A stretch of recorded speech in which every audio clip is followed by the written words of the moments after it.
সুন্দর করে হালুয়া বানিয়েছে।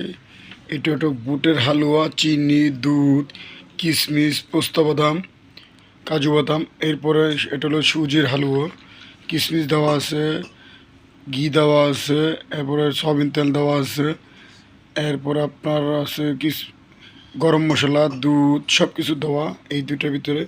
হেবি সুন্দর করে বানিয়ে দেওয়া হয়েছে। ছেলেমেয়েরা, আমার ছেলেমেয়েরা খাবে, আপনারাও এরকম বানিয়ে আপনাদের ছেলেমেয়েদেরও খাওয়াবেন। সবাই আমন্ত্রিত। এবং সবরাত উপলক্ষে আমাদের ঘরে বানানো হয়েছে। আপনারা সবাই ভালো থাকবেন, সুস্থ থাকবেন।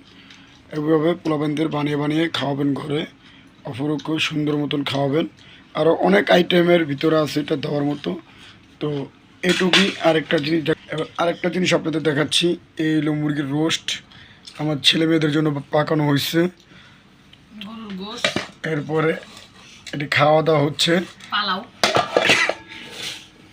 এরপরে এই যেটা হলো গরুর গোশ বোনা, এটা আমার মেয়েদের জন্য, ছেলে মেয়ে খাবে। এই যে আর হলো এই যে আমাদের রুটি হালুয়া দিয়ে এবং গরুর মাংস দিয়ে, মুরগির রোস্ট দিয়ে খাওয়ানো যাবে। তো আপনারা বাসায় বসে সুন্দর মতন এইগুলো পাকিয়ে ছেলে মেয়েদের খাওয়াতে পারবেন। অবশ্যই আপনারা লাইক, কমেন্ট, শেয়ার করবেন। আসসালামু আলাইকুম ওয়া রাহমাতুল্লাহি ওয়া বারাকাতুহু।